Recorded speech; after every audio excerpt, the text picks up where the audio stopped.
Je me trouve en face d'Olivier Massé-de-Passe, qui est le réalisateur, bonjour Olivier, le réalisateur de Largo Winch 3, le prix de l'argent. Alors Olivier, combien ça coûte de l'argent? Beaucoup, beaucoup. Et on n'a jamais assez de budget, mais voilà. Ici, on a fait quand même un troisième opus avec les conditions d'aujourd'hui, c'est-à-dire en général moins que les précédents. Mais grâce à des équipes, parce que le film a été essentiellement fait par des équipes internationales, mais il y avait beaucoup de Belges. Moi, je suis belge d'origine.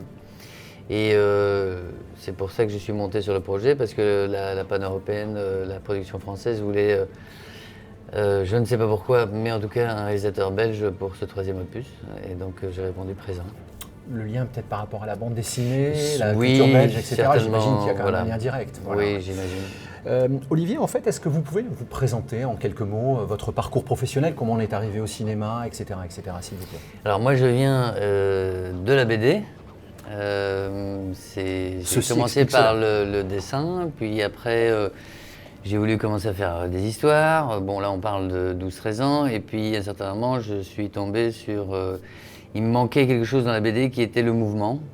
Et puis je suis tombé sur Elephant Man de David Lynch, et j'ai vu, parce que je faisais aussi de la musique à l'époque, enfin j'ai commencé la musique très tôt aussi. Et donc je me disais qu'est-ce qui pourrait réunir tous ces éléments en une chose, et c'était le cinéma qui s'est révélé le vecteur le plus créatif pour moi. Et donc à partir, j'ai fait des études normales, et puis après j'ai surtout fait pendant 20 ans des films d'auteur. D'accord. Enfin d'auteur, en tout cas des films, oui, je sais pas, parce que je considère aussi que Largo Winch est un film d'auteur, parce que j'ai écrit le scénario avec mes co-scénaristes, mais j'ai écrit tous mes films, mais en tout cas, on va dire des films plus de niche. D'accord. Est-ce qu'on peut considérer que vous êtes un petit peu un spécialiste et très inspiré par le thriller dans votre carrière jusqu'à aujourd'hui? Oui, en tout cas, c'est sûr que pour moi, ça a toujours été un élément déclencheur à mes films. Donc j'essaye toujours, comme souvent on a les mêmes obsessions, moi, paradoxalement, j'ai envie de faire, parce que j'aime le cinéma dans son entièreté, donc j'aime tous les genres de cinéma à égalité. Et donc, j'aime bien faire des films à chaque fois différents. Mais la chose commune, c'est le thriller. C'est sûr que le thriller a l'avantage d'être un moteur efficace, et souvent au reflet de la vraie vie. Donc là, j'ai fait 5 films, donc un thriller amoureux, un thriller social, un thriller psychologique dans les années 60, un peu à la Hitchcock, et un thriller politique. Vous pouvez peut-être nous rappeler les titres au passage? Oui. Alors le premier c'était Cage, le deuxième c'était Illégal, qui a eu un prix à Cannes, le troisième c'était Duel, et qui a eu dans mon pays 9 Magritte, qui est l'équivalent de 9 Césars. Ouais. Le thriller politique, c'était en fait un unitaire pour Canal+, qui a eu 2 prix à Biarritz, qui est en fait l'équivalent de Cannes pour la télé. D'accord. Et là, on enchaîne avec Largo Winch 3. D'accord. Donc ce film-là, en fait, est-ce qu'il vient un petit peu couronner l'histoire de Largo Winch, où il y a encore de la potentialité dans ce personnage? Est-ce que clairement, en fait, vous avez envie de développer encore ces idées, cette initiative? À l'origine, comme les BD, moi j'ai imaginé cette histoire à la fois pour des raisons économiques, parce que tout dépendra comme d'une deux, pas au même niveau, mais en tout cas tout dépend toujours du spectateur, surtout aujourd'hui au cinéma. Mais c'est sûr qu'avec mon co-scénariste Domenico Laporta, on a imaginé en 2 tomes comme les BD. Et donc ici, ce serait l'équivalent du premier tome. D'accord, donc une suite potentielle. J'espère. On ne peut pas vraiment appeler ça une suite, ça sera autonome malgré tout? Chaque histoire pourra se voir de manière indépendante ou Non, en tout cas ici, ce serait une continuité. Maintenant, quelques années plus tard, mais après, on a aussi évidemment pensé le film en unitaire, évidemment. D'accord. Vous pouvez nous en dire un tout petit peu? Vous travaillez là-dessus ou c'est un peu prématuré de parler un peu de ce futur projet? Ah ben là, il faut voir le précédent parce que sinon on spoilie trop celui d'aujourd'hui, D'accord. malheureusement. Donc il y aura filiation par rapport au Oui, voilà. D'accord, très bien.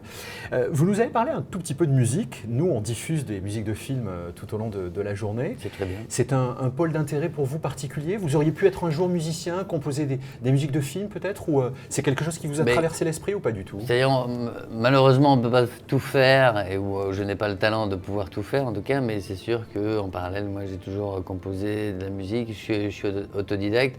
Après j'ai pris des cours d'orchestration, etc. Mais c'est sûr que j'ai travaillé la musique et je la travaille toujours. Aujourd'hui, ça m'aide beaucoup par rapport à mon travail de réalisateur. C'est-à-dire que beaucoup de réalisateurs ont du mal à appréhender la musique. Moi, j'ai plutôt cette chance-là que je peux parler avec un musicien, je peux lui expliquer, je peux lui parler de couleurs, de froideur, de ceci, de cela. Et ça me permet aussi d'avoir des exigences particulières. Et dans chacun de mes films, je travaille toujours avec le même compositeur de musique, qui est Frédéric Vercheval.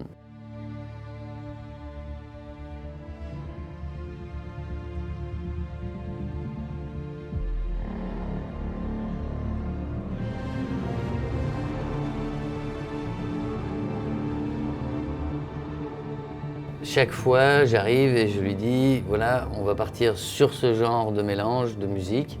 Par exemple, ici sur l'Argo Winch, c'est important que, évidemment, on garde les cordes et les percus pour la chaleur et l'émotion, mais c'était important aussi de mélanger avec une tonalité plus électro. Et on est parti sur des influences dubstep, trap, donc de trouver ce mélange-là parce que ce genre de film permettait à la fois parce que je voulais quelque chose de moderne et à la fois parce que c'est pas la première fois qu'on mélange aujourd'hui, tout le monde mélange l'électro avec le classique, mais d'aller chercher dans la dubstep et dans la trap, ça on l'a pas encore fait très très souvent. Donc c'était ça l'intérêt de cette tentative. Est-ce que vous considérez en fait que la musique est un acteur à part entière dans un film? Est-ce qu'il occupe un rôle suffisamment important à la hauteur d'un acteur ou d'une actrice? Oui, ça c'est sûr que c'est un personnage à part entière. Moi j'ai toujours fait beaucoup de musique. En Europe on a un petit peu peur de la musique, alors ça s'arrange, il y en a de moins en moins, mais je veux dire, l'Argo Winch il fait 1h37, il y a 1h20 de musique. Donc pour moi, ça fait partie, c'est un personnage à part entière qui a une quatrième dimension, qui exprime tout ce que acteur, mouvement de caméra, etc. ne peut pas exprimer. Pour moi, dans la vie, si Dieu existe, c'est la musique. Parce que c'est vraiment le média qui, à la fois, parfois, surtout la musique de film, sans une parole, parce que j'écoute essentiellement, moi, de l'instrumental, sans une parole ou sans rien de prédéfini, on comprend tout. C'est un langage qui est quand même assez extraordinaire dans le sens où il y a... Alors c'est un langage, mais il n'y a pas de mots, il n'y a rien et ça exprime tout. On comprend tout. Clairement, est-ce que l'orientation musicale d'un film peut influencer littéralement la coloration de ce film? C'est-à-dire la température de couleur, la charge émotionnelle que véhicule l'histoire du film en fait?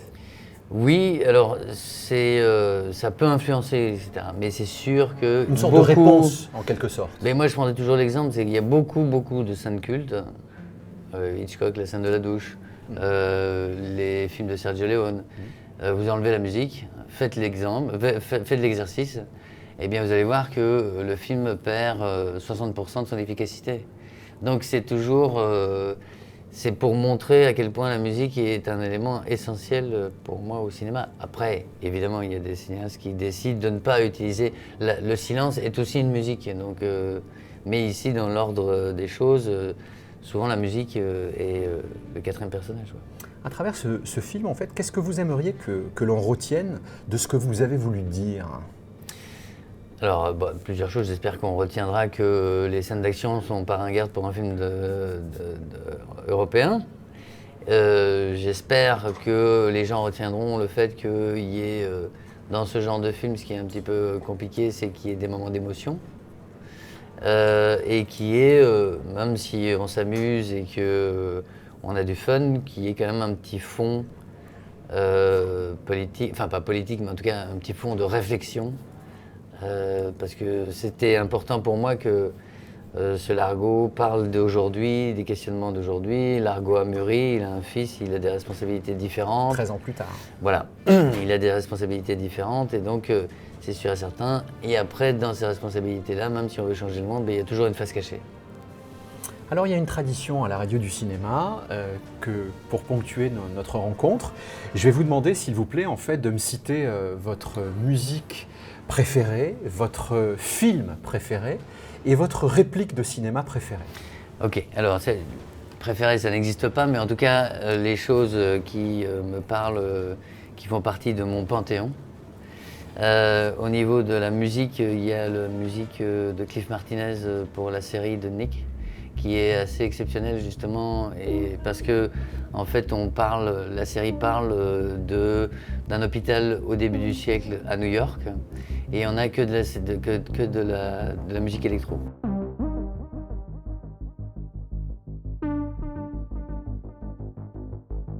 Et le mélange est assez impressionnant parce que c'est toujours difficile que ça passe naturellement, on va dire.